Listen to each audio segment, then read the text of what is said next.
2 de junho, uma das datas mais importantes do calendário oficial da Itália.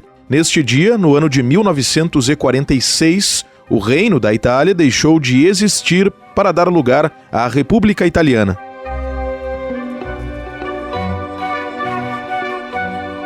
Eu sou o jornalista Diego Brião e o Estação História é uma produção RWCast, que é a central de podcasts do grupo Rádio Web. Te convido para, a partir de agora, relembrarmos a proclamação da República da Itália.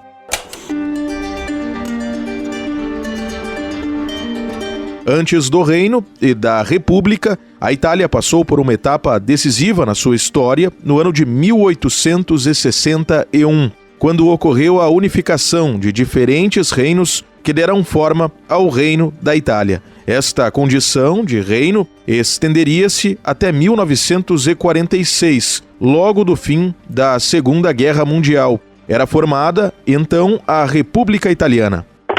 A Itália era uma monarquia. De monarquia passa para república. É interessante o paralelo que a gente pode fazer com o Brasil, né? Nós éramos uma colônia e com o 7 de setembro viramos um império. A nossa grande data de referência é o 7 de setembro, mas no 7 de setembro nós nos tornamos um império e não uma república. A república é posterior. Porém, os italianos recordam a data da proclamação da república, que quando deixa de ser uma monarquia e passa a ser república. Bom, mas voltando. A Itália era uma monarquia muito forte, inclusive por conta da unificação da Itália. A monarquia que unificou a Itália do rei Vittorio Emanuele II em 1861 é a monarquia que chega até 1946, data da proclamação da República, dia 2 de junho, né? Mas por que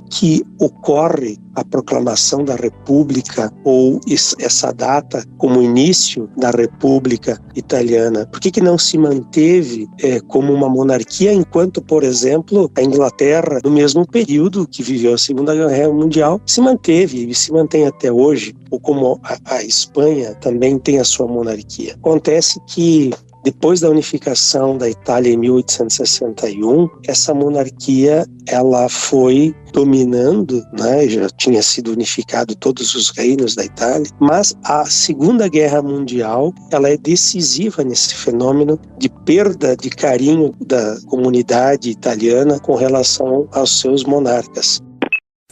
Gelson Reck, professor dos programas de mestrado e doutorado em História e do programa de mestrado e doutorado em Educação da Universidade da cidade de Caxias do Sul, UX, no estado do Rio Grande do Sul, concedeu entrevista ao Estação História.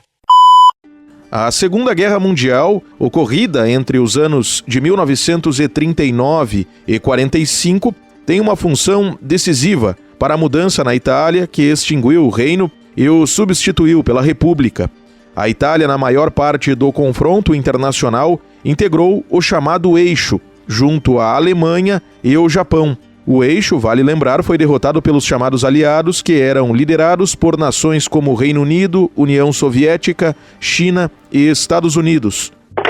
Primeiro, flerta muito com o fascismo na medida que o rei Vittorio Emanuele III, né, que sucede o Vittorio Emanuele II, que unifica a Itália, ele deixa o Mussolini, coloca como primeiro-ministro, o ministro do Conselho, né, lá em 1922-23, quando teve a marcha para Roma. Depois, sendo um modelo fascista já problemático entre os países, entra na guerra. Na Segunda Guerra Mundial o povo não queria entrar na guerra, mas depois que entra na guerra faz ainda um grande golpe contra o Eixo, porque a Itália havia se aliado ao Eixo, o Japão e a Alemanha. Em 43, Vittorio Emanuele, percebendo que ia perder várias batalhas, e já tinha perdido muitas, ele vira a casaca e fica contra a Alemanha em 43. Mas é um pouco tarde já. Ele já entrou na guerra e já flertou muito com o fascismo. Claro, em 43 ele manda prender o Mussolini, mas isso não convence a população. E também, em 43, ele, virando a casaca, ele não fica como ainda um líder forte. Na verdade, ele até vai para o sul da Itália, ele como que foge do poder e deixa o exército sem uma orientação. É por isso que os partidianos, né, eles acabam ficando autônomos e lutando contra a Alemanha, que acaba entrando na Itália fortemente, já previa que a Itália ia abandoná-la e ela invade propriamente Roma e outros locais, Sicília, e assim vai. Quando um rei, de alguma forma, é enfraquecido e o aspecto moral que unifica o exército, unifica a nação, perde o valor, a população e os líderes começam a se organizar e mobilizar uma votação. O próprio rei Manuel vai percebendo que ele está fraco e coloca o seu filho, o Humberto II, mas ele fica por poucos dias ainda como rei, porque dia 2 de junho, num grande referendo, tipo plebiscito, votam a favor da República para extinguir a sua monarquia. Na votação realizada em 2 de junho de 1946, mais de 54% da população italiana votou pela República em substituição à monarquia. Foi uma quantidade superior a 12 milhões de pessoas que fizeram esta opção. Já os votantes pró-monarquia somaram mais de 10 milhões, ou seja, um pouco acima dos 45%. Porém, a conversão de monarquia em república demandou um período de desenvolvimento das estruturas necessárias, de acordo com o que o professor Gelson Reck explica. O dia 2 de junho foi uma marca, né? Na verdade, nada começa como república, com todos os elementos no dia seguinte. Não obstante, a Itália viver até 1º de 1948, como uma república e contra a monarquia, ela tem que se organizar e criar sua primeira Constituição. Sua primeira Constituição é criada e promulgada em 48. Então, leva aí 1 ano e meio, né? Metade de 46, todo 47, para ela se organizar como uma nação que tem uma Constituição republicana. Se a gente for olhar, ela instituiu um regime parlamentarista, que tem um presidente e um primeiro-ministro. A Itália se constitui num estado bastante rico dentro da comunidade europeia, não obstante a parte sul, a parte meridional, ser mais pobre, menos desenvolvida, com problemas de logística ainda, ela é bastante rica. Porém, teve mais de 60 governos diferentes, teve uns 12, 13 presidentes já nesse período, teve cerca de 30 primeiros ministros que trocaram. A República fez bem para a Itália, porque estabeleceu um processo mais democrático.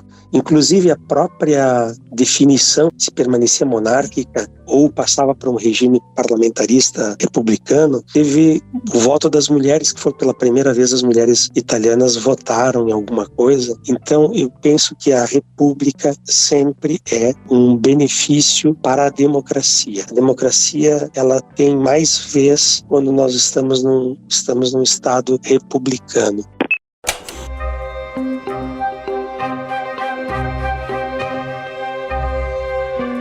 Este foi o Estação História de número 262. Origens das informações utilizadas ao longo desta edição: Governo da Itália, Parlamento da Itália, Organização das Nações Unidas, ONU, além da entrevista concedida pelo professor Gelson Reck, da UX. Grupo Rádio Web. Produção e apresentação Diego Brião. Edição Mário Melo. Coordenação da RWCast Rafaela Martinez. Gerência de conteúdo Mariana de Freitas. E direção de jornalismo Daniela Madeira. Nos principais agregadores de podcasts nas quartas-feiras é possível ter acesso às novas edições. Até a próxima recordação.